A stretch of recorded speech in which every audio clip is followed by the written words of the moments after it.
Hi, I'm Donette Jola and I'm going to discuss Albert Bandura's social learning theory.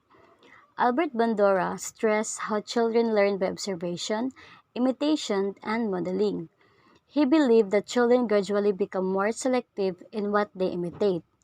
Social learning theory, as further reiterated by Bandura, explains human behavior in terms of continuous reciprocal interaction between cognitive, behavioral, and environment influence.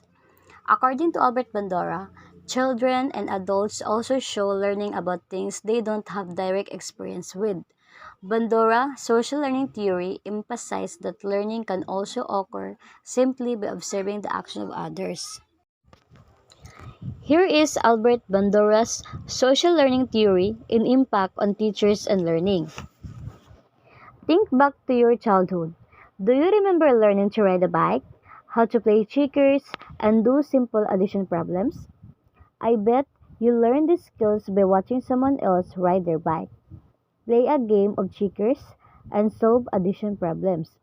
That is what Albert Bandura, a social cognitive psychologist, believed.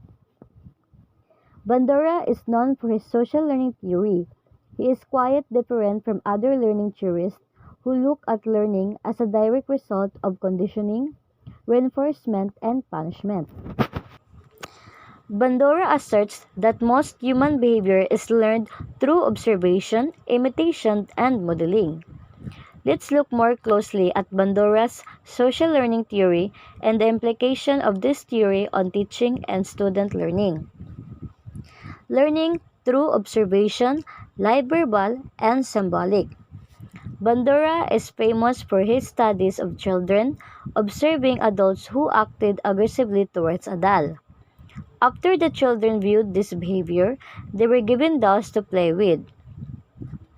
Can you guess how they interacted with the dolls? You are right. They imitate the aggressive actions that they observed earlier, but Bandura took the meaning of observation even farther. In addition to a live model, he explored a verbal instructional model, whereby if a certain explanation and descriptions were presented, then learning was enhanced. I am sure you can think of an explanation of when someone patiently explained something to you in a way that helped you to learn it. That's the perfect example of a verbal instructional model. And he also studied symbolic models, where characters in movies, television programs, online media, and books could lead to learning. This means that students could learn from watching a movie or television program, listening to any number of online media sources, or from reading a book. They envisioned how the characters reacted and how they felt, and this, in turn, taught them how to react and feel in similar life situations. So, the importance of motivation and mental state. Bandura claims that observation alone may not be sufficient enough to ensure maximal learning. A person's motivation and their mental state also influence learning. Bandura agreed with the behavioral theorist who note that external reinforcement shapes learning, but he also acknowledged that learning is not always a result of external reinforcement. He claimed that learning is a result of intrinsic reinforcement as well. For example, a student might learn something because of their pride, for a sense of satisfaction, or to fulfill a feeling of accomplishments. This factor of learning intrinsically connects Bandura's learning theory to those of other cognitive developmental theories.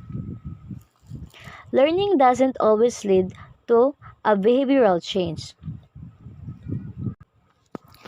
Behaviorists argue that learning leads to a permanent change in behavior. However, Bandura showed that observational learning can occur without the learner demonstrating any new behavior. In other words, you can observe, imitate, or model something, but you might not learn it. He explored the question of what needs to happen for an observable behavior to be learned and cite for necessary steps, which is attention, retention, reproduction, and motivation. So, observation plus 4 necessary steps equals learning. So, the first steps is attention. First off, the learner needs to pay attention. If they are distracted, this will influence the amount or quality of learning that occurs. I don't think anyone disagrees with this statement.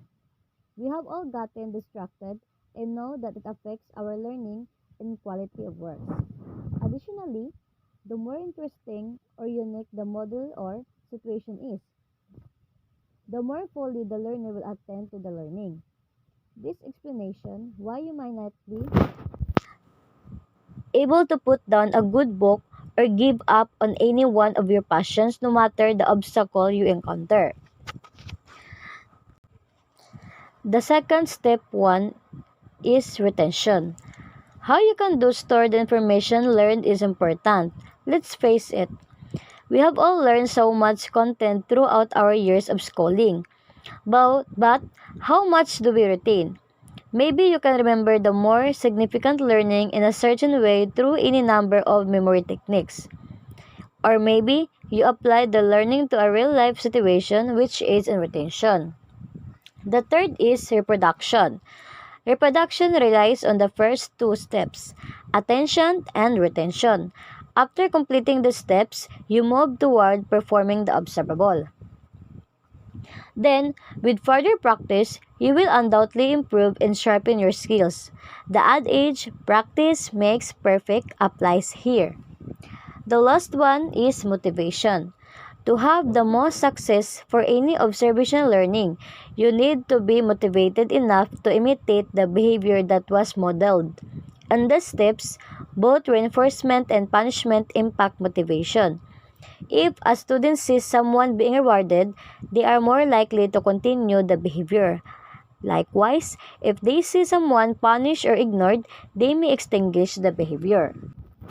So, what are the implications for social learning theory on teachers and student learning?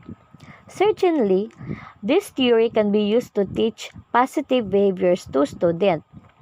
Teachers can use positive role models to increase desired behaviors and thus change the culture of a school.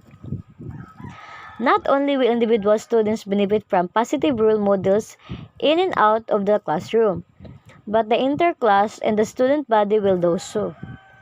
Other classroom strategies such as encouraging children and building self-efficacy are rooted in social learning theory.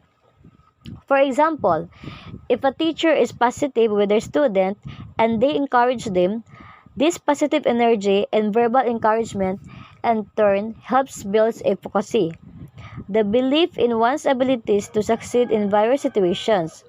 Bandura found that person's self-efficacy impacts how their tasks, goals, and challenges are approached. Those individuals with strong self-efficacy views challenges as tasks to master, develop deep interest in the activities they participate in, form a strong sense of commitment to activities and interest, and bounce back from disappointments and setbacks easily. However, those with a weaker sense of self-efficacy tend to avoid challenges, think difficult tasks and situations are beyond their abilities, think negatively about their failures and outcomes, and lose confidence easily in their abilities. Furthermore, Bandura states that learning every single thing from personal experience is hard and could be potentially dangerous. He claims that much of a person's life is rooted in social experience. Thus, observing others is naturally advantageous to gaining knowledge and skills. In conclusion, observation plays a very powerful role in learning. It not only helps teach students, but helps them to successfully understand, retain, and apply their learnings to their lives so they can learn and achieve even more for this. We thank Albert Bandura for his social learning theory contributions. And that's all. Thank you.